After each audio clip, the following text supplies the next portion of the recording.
So I believe 32% of those buyers right now only think it's a good time to buy. Couldn't be further from the truth. And I'd like to dig into that a little bit with you.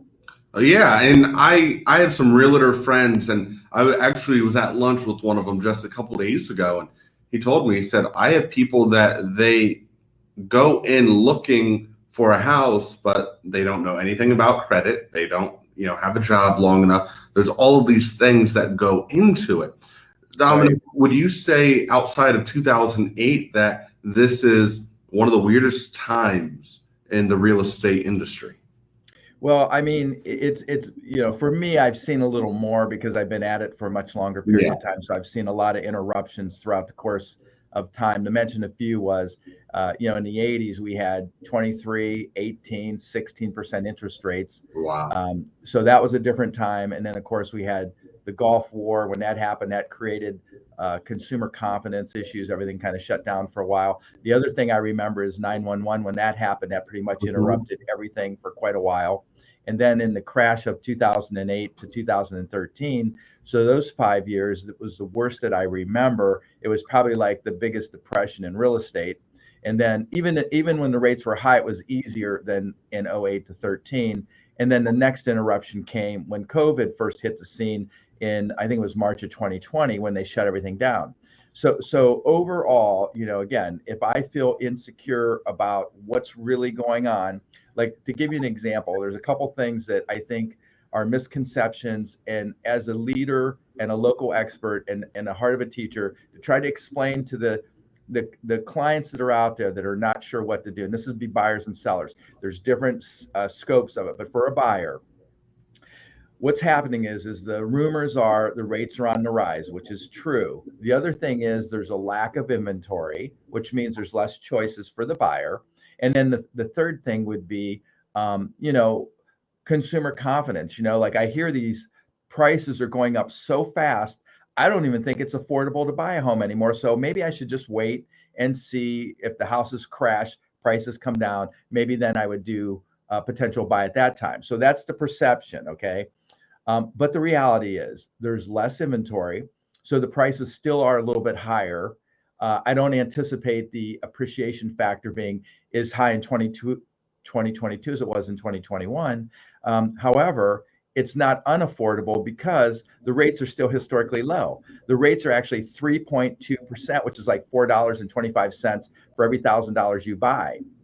And the second thing that just blows me away is, believe it or not, you may not even know this, Jordan, but let's say, you're getting into the arena, your friends are getting into the arena to buy.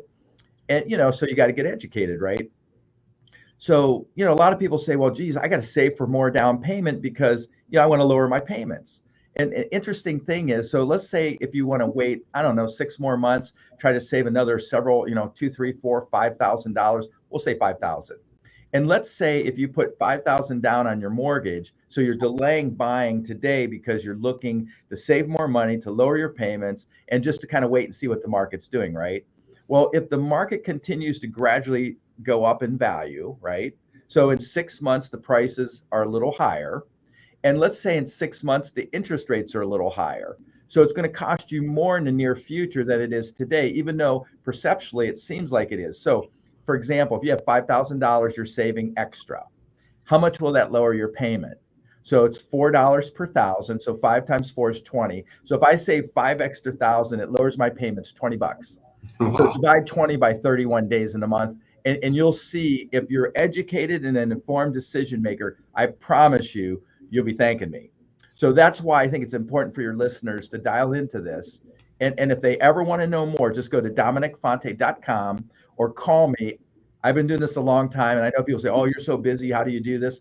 I'll be more than happy to sit you down with the heart of a teacher so that you become an informed decision maker. Because I promise you, when you look at people that build wealth that are average people, real estate is always in their portfolio. You know what I'm saying there, Jordan? I completely understand that, because I have friends who they might play ball at the pro level, or they are financially in a good spot at 25 years old. Wow. But the first purchase is always that $55,000 to $60,000 truck. And I'm like, why are we doing that? Well, you know, they have a bed liner and they got these cool tent kits now. You can put a tent in the back end. You can live right in your truck, put a nice little bed liner in there. You'd be good to go. But you know, my thing is that is not a viable asset to own.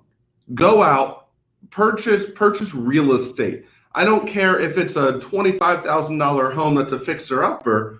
Don't dump money into a truck that is going to lose $10,000, $15,000 worth of the value as soon as you drive it off. Hey, Jordan. So the funny thing is, you know, we all work hard and, you know, it's like, well, I deserve this. You know, I should just buy myself. I've been wanting it for 20 years, 10 years. So it's an emotional buy, you know, and I'd say if you have millions of dollars, heck, buy whatever you want and be happy.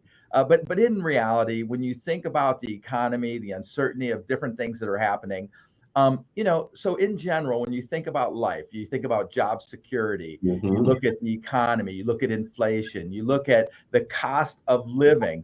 So what would be a huge benefit to a normal person, as long as you have the GPS or the map or the guide or the expert to guide you through the process? This is a huge hedge against inflation because you're basically locking in today 3.2, right, on interest rates. And I mean, a young person would say, well, you know, it was 2.87. What's going on with these interest rates? It's all the way up to 3.2. But if you're an older guy like me that's been around a while, you're like, whoa, anything under 5%. Yeah. But, you know, it's all relative, you know, so it's just a matter of kind of understanding what we're really up against right now. And that's why I like coming on the program, because like I can relate to the reality of it, not the perception of it. You know what I'm saying? Yeah. I mean, you've seen it, and as a realtor, you build connections with these families. You know, there's a connotation. Well, they just want to get their commission. They just want to sell the home. People don't understand, if they've never been through the process, how long or how much time a realtor is actually spending with these families. You're all over the Northeast Ohio area. Hey, well, you know, the thing is, Dominic, we actually have to take a quick break here, but no problem. We'll continue this conversation when we come back. And right now, you're listening to Spotlight on this Wednesday morning on 1480 WHBC. Welcome back to today's edition of Spotlight with Dominic Fonte of Dominic Fonte and Associates in Cutler Real Estate. Dominic, we were just touching on a great part of that interview right before we had to take that commercial break. Do you want to pick it up where we left off at? And we were talking about people spending all types of money on, you know, cars, stuff that loses value immediately. We can continue that conversation. Yeah. So what you were talking about is some of your very successful sports friends and or just people that are successful entrepreneurs, which isn't everybody. It's a percentage of people. So of course they deserve to buy themselves a good reward. But in general, you know, there's a dynamic balance between emotion and logic. So always when you're making decisions, you know, you have to look at your current situation. So usually what I would do with people, if you're real impulsive, it's better to do this. If you're less impulsive, it's not as important, but you still should do it. And this would be a very simple exercise. Whenever you decide to buy anything, I don't care what it is, unless it's a belt or a purse, you know, unless it's a super expensive one. But in general, if it's a car, a house, an investment property, do I continue renting? You know, what is the option? So like I just give an example. So let's say I'm a renter. And I've been renting for a few years, you know, 500, 600, 800, 1,000. The rents are going up quite a bit, actually. So for a period of time, that's usually good, you know, because, you know, maybe your health, you're in transition, things like that. So that makes sense, right? But in the long haul, if you're, you know, thinking, okay, you know, this is a transitional thing, it's acceptable, and that makes sense. But in the long haul, you'd probably want to do something more logical, would be invest in real estate. It's pretty affordable. But a lot of times I think perceptually versus reality is, you know, if you're renting, you're like, well, what if the furnace breaks or what if the roof leaks? And, you know, like, I don't want to deal with all that. You know, I want the snow to be taken care of. So that's true. But when you buy a house, there are things you have to be responsible for. And a lot of times that's scary if you're not familiar with it. But I would have to say that the furnace doesn't go out every day. The roof doesn't go out every day. So it's not as bad as you think. But I always write the pluses beside one column. So whatever the decision is, I'm buying this nice Ford, you know, Ranger, or this beautiful, you know, whatever Discovery car that's 50, 80, 100K, which I see and is shocking to me. Yeah. But unless you're going to live in it, they lose value immediately. And it's usually not the best use of money unless you have untold amount of money. So I would just say, whenever you make bigger decisions like cars or, furniture, housing, investments, you always look at what would be the plus to it. So you write down all the pluses that you can, based on your knowledge, what you think, and then what would be the negative to it. And so when you see the pluses and minuses, then you're making a logical, not an emotional decision. A lot of times when you look at a lot of stuff, it's kind of impulsive. I watch social media and I look at all these things and I'm like, you know what, I should have some of that. Yeah. Like I want an RV. Let's go get an RV. Yeah. So, I mean, it's not always really practical or a very good investment. And sometimes that's okay. But when you're trying to build wealth, provide for your family, or provide for your loved ones, a lot of times there's a lot of people now, trying to help their parents out. Yeah. It's kind of a funny thing. You struggle raising your family, then you struggle because you're trying to help mom and dad, then your kids go through a divorce or you have some hardships. So it's kind of like a weird dynamic. So it's a balancing act, but I always say it's good to stay focused on the pluses and the minuses so that you're always making a logical, smart decision. So you don't look back and get buyer's remorse. You don't get anxiety. You stay calm, you stay relaxed and educated. I agree. You build wealth and you build peace of mind and stability. And that's what we all want, I think. Yeah, for sure, Dominic. And I agree with the pros and the cons list that you're speaking of right there. Most of the time, the pros outweigh the cons, but some people might take into effect, all right, well, if I buy this house, I'm locked down in this area. And that always isn't the case. So, Dominic, we have a couple minutes here before we have to take a break. I just have to ask you, have you had some families, some couples that you've helped them buy their first house and then 10 years down the road, okay, we're selling that house to buy another house? Right. So if you think of the process, and you wouldn't know this unless you're in the trade like I am.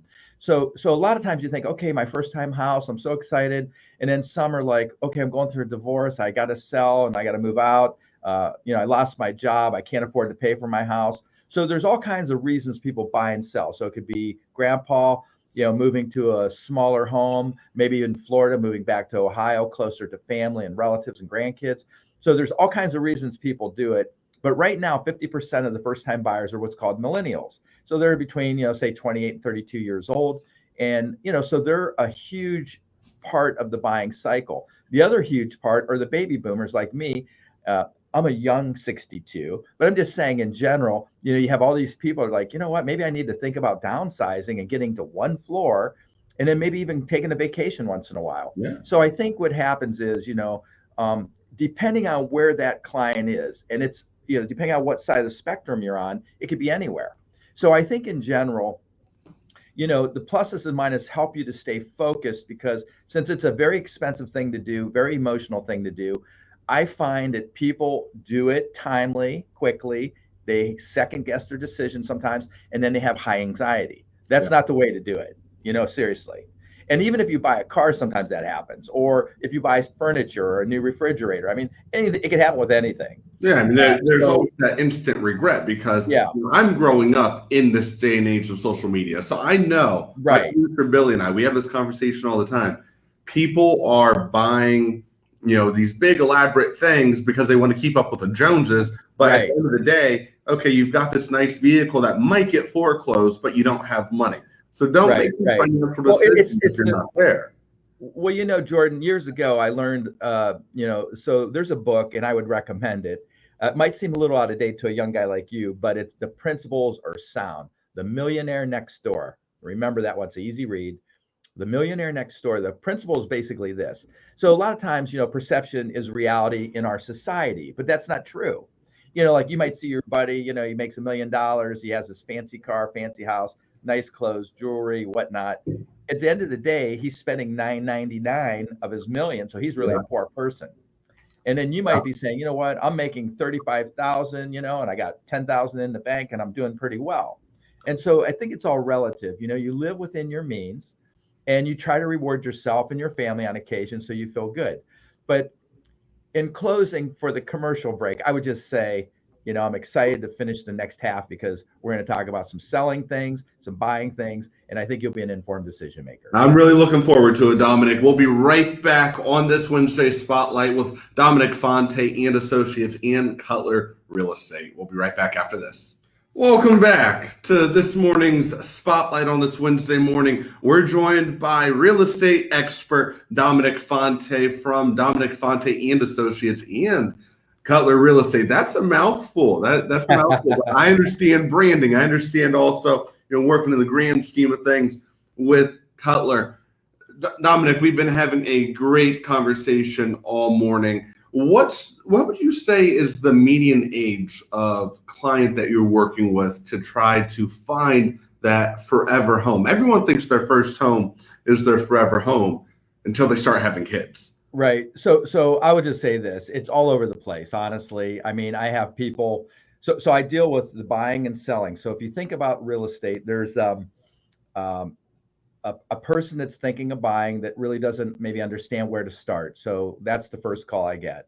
And then normally we would set them down. So this would be the younger buyer. We'd set them down and we have a 15-step process. We run them through so they understand what the process looks like, because it's not only financial, but it's very emotional. So we want to make sure that, it's like anything, I have these thoughts, but is it something that's right for me? Is it something realistic? So you have to kind of do like the consultation to understand where they're at. So that would be the first time buyer, which would be the younger people, right? So once we go through the process, then they make a decision. Yep, this sounds good. This is exactly what I'm looking to do. They may not have a family at this point. They may be by themselves. They may be married. Who knows? So that would be step one. Then step two is that's the potential buyer. And then they make the decision that makes sense to them. Now they become a buyer. So now we put them through the process of how do we help them get the best thing based on their budget, based on their location, based on their amenities. Okay, so that's step one. Step two would be, there's other people that are like, I want to do this. I'm a little bit afraid to dip my toe in the water. I'm not really sure. Like I've been renting for many years and I keep hearing maybe I should buy because, here I'm going to grow old and be, just renting the rest of my life. So that's maybe a slightly older customer, right? So that would be on one side of the spectrum. The other side of the spectrum would be, I've been in Florida for 25 years. I'm getting up in age. And, we kind of feel like we need to get back to our family. So we're going to move back to the snow and all this nasty weather. Yeah. And we're going to buy a little ranch. And we're going to stay here at least half a year and then maybe just rent a place in Florida now. So we're going to sell our place, buy a place, be close to the kids, the grandkids. This just happened to me last night again. So someone just bought a house last night in like zero weather because they're moving back to be close to the kids and grandkids. So that would be a retiree type person. Now, these are still buyers, right? So now let's flip to the seller side. I'm in trouble financially. I lost my job. I have to sell my house. And instead of giving it back to the bank through a foreclosure, which happened a lot in 2008, people have equity now. So even if you are in a pickle or a hard shape, you sell it, you pay off the debt, you go rent a while, get back on your feet, put some money in your pocket. So that's the hardship situation. And that's all different ages. And then you have the people that say, you know what? I've been in my entry-level home for several years. We kind of like to build a place. So now instead of buying an existing home, we want to build something. So then they have to sell a house, they have to buy a house. And that might be someone in their like early 40s, right? And then you might have someone that's in their 50s or 60s that are kind of like, trying to figure out what do we do? What's our next move? We've been in our house, our kids are out of school, they're in college. We don't really need all this house. So like, how do we go about like, do we have to sell first? We maybe can't buy first. So we have to sell first. And then where do we go if our house sells before we find something? So there's a whole bunch of information that you want to calm the waters. And not all agents are created equal. Obviously, I've been doing this a long time, helped many, many people. I understand the pain and suffering that most people go through. And like I said, this isn't an everyday occurrence for most people. So I think it's super important, again, to kind of have the consultation, have a conversation. It isn't like it costs you money to have the conversation. I think the most important thing is to get informed that's going to make sense to you and your family or whatever your situation is. And then with confidence, you can go forward with whatever that is, buying or selling. And in a lot of cases, people are like, you know what? I'm not sure about the economy. Maybe I should consider buying an investment property because It'll go up in value. It's a tax benefit.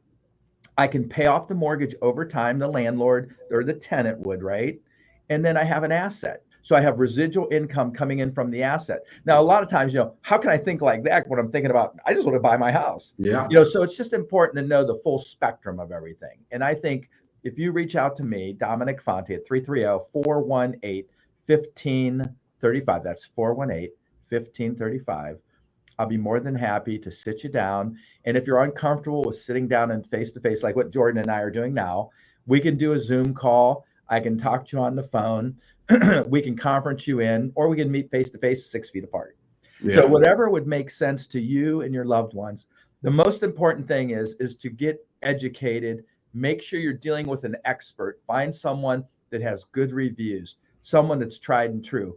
Because like I said, if you only do this 2 or 3 times in your whole life and you have a bad experience, it sours everything. And again, so you look at companies. So you got Dominic Fonte and Associates. I work at Cutler Real Estate. So I have a small business under the umbrella of Cutler. So you always want to focus in on, if you're working with a specific agent, kick the tires, make sure they're the right agent for you, because if not, it's a very costly mistake. And I promise you, you don't want to be the guinea pig. So it's always important. Just check things out. Okay.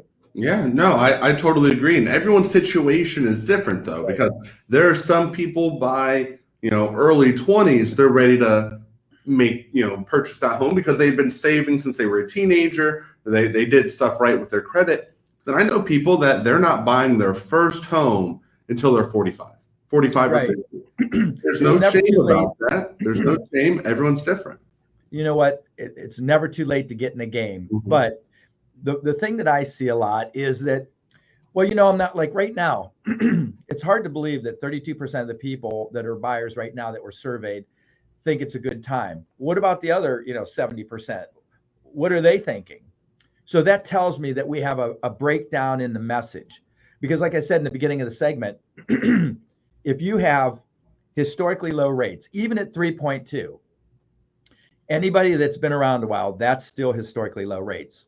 The only thing is that the prices are going up a little bit more than normal. However, it's not unaffordable unless those rates go up to 6 or 8 or 10%. Mm-hmm. So at this point, you would lock in today. And then let's say it keeps going up some, the rates, you're locked in. See, that's the hedge against inflation that you don't really think about because you're overwhelmed with all the other things at the gas pump, in the grocery store, things like that, COVID.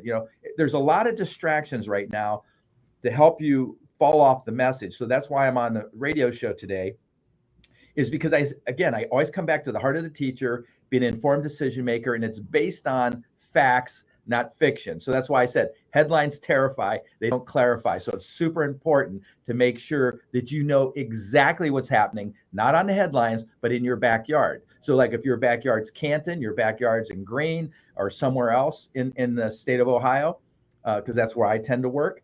It's super important to understand what the market is doing right now. If you're a buyer or a seller, what's really happening. And at that point, you're going to be making an informed decision, and you'll be thanking me down the road. I promise you. Even if you don't use me, just listen to the information I'm sharing. And if you want to see videos, you want to see more information, go to dominicfonte.com.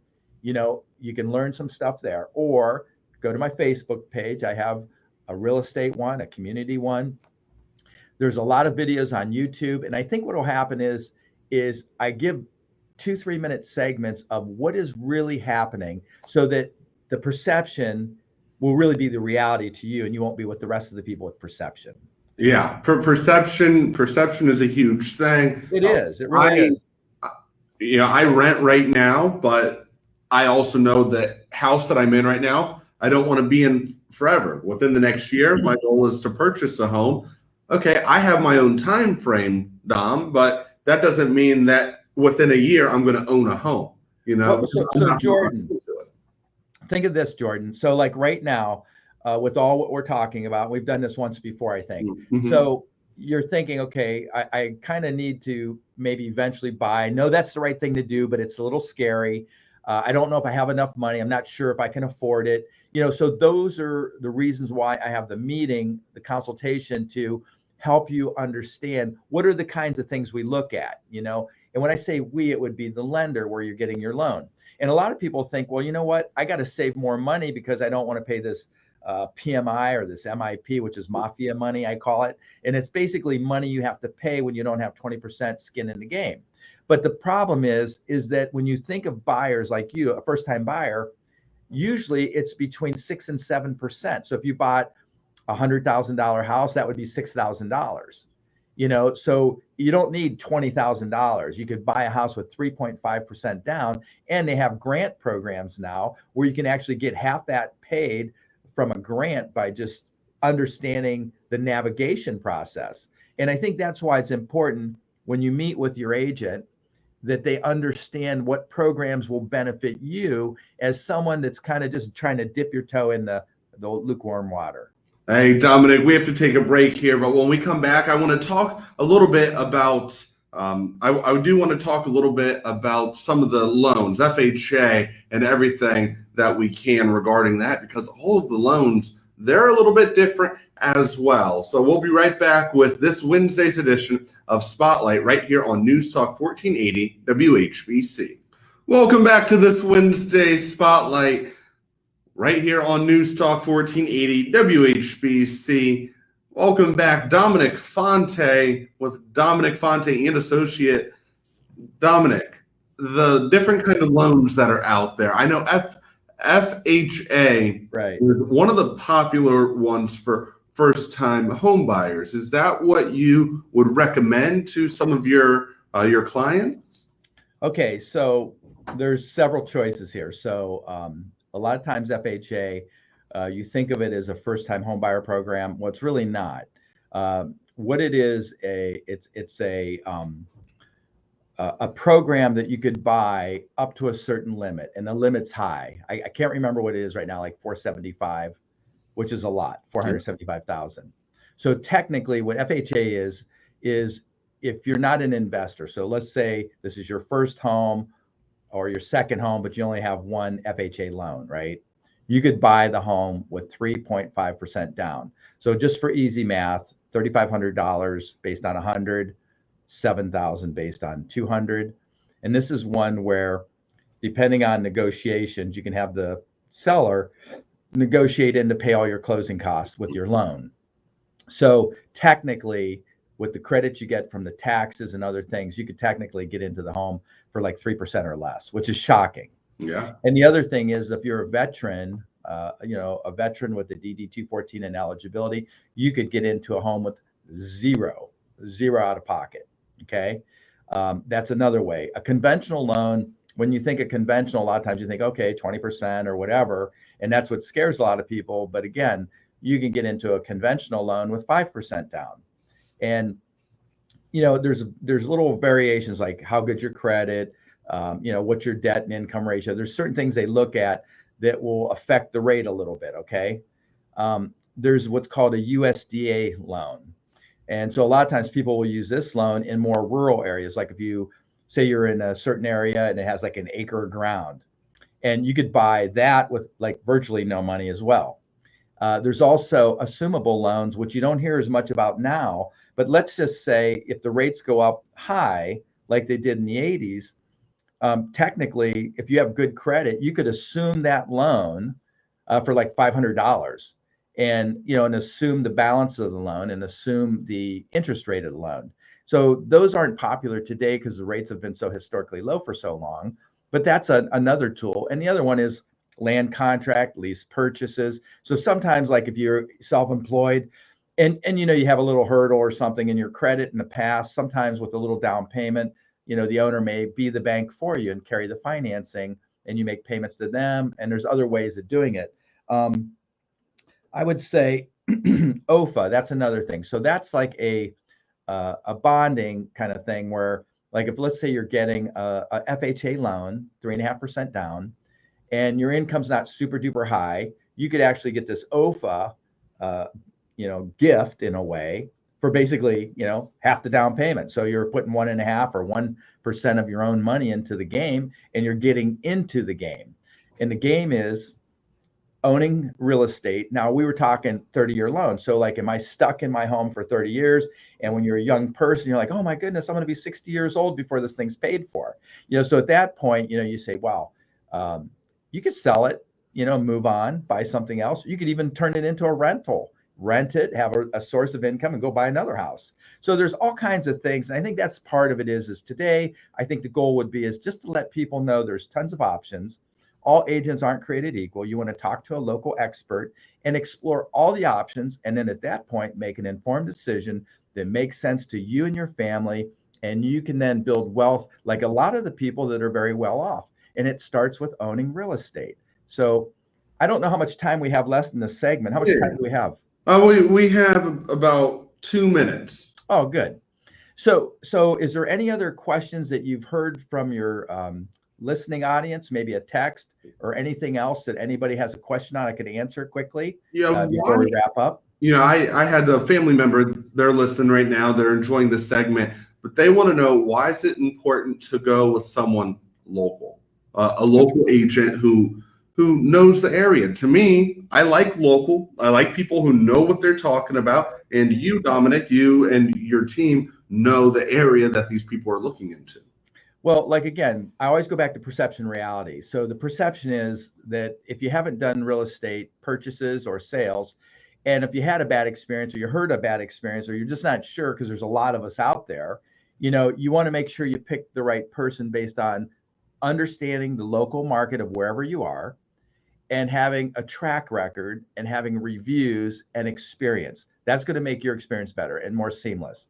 And so I think that's super important. But a lot of times the perception is we're all the same. It's like, what do you charge? What do you charge? What do you charge? But you're all basically the same. That could be further from the truth. And if we ever talk about another segment, we'll get into all that, why that is. But I would just say, it's as a buyer's agent, like working for a young man or a person that wants to buy a piece of real estate, you're not paying them a fee to help you. You're hiring them to work on your behalf. And how they get compensated is on the house you find. There's usually a commission built into the house you find, and that's how your buyer's agent gets compensated. You don't technically write them a check. Yeah. Some people think that. So it's kind of important to know that. And there's other things. So if you have further interest and you want to know more about this, you want to be an informed decision maker and talk to someone that really gets it. And you don't have to believe me. You can look me and check me, kick the tires, but go to DominicFonte.com, which is my website. And I have more than 338 five-star reviews. And if you read some of those, that will probably alleviate some of your worry that I would be a good choice to at least have a conversation with. And then you would understand what you would experience working with me and my team. I have other people, Zev Braun, who works on my team, who specializes with the buyers. My son also joined the team. He's licensed, Dominic Jr. I have an unbelievable office manager, Nikki Motz, who's been with me several years, who kind of helps managing all the systems so that as a potential buyer or seller, you're informed, communicated with the way you like to be, and you're never going to say, Dom, I've never heard from you. I don't know what's going on. That just is not going to happen. Hey, Dom, and if you want to send me an email, Jordan, or anybody, go to Dominic at DominicFonte.com. I know it's complicated. It's my name, Dominic at DominicFonte.com. Or you can always text or call me at 330-418-1535. And I wish you and your families a wonderful 2022. And don't hesitate to call. Hey, Dominic, thank you so much for spending the last hour with us. Great information. I know if I took it, if I'm leaving here with great info, so is everyone listening or watching this on Facebook right now. Thank you again, Dom. And if you've been listening, I hope the listeners that are listening gain some knowledge, and hopefully will be an informed decision maker as well. So God bless you and your family, and I hope you guys have a great 2022. All right. You've been listening to Spotlight on this Wednesday morning right here on 1480 WHBC.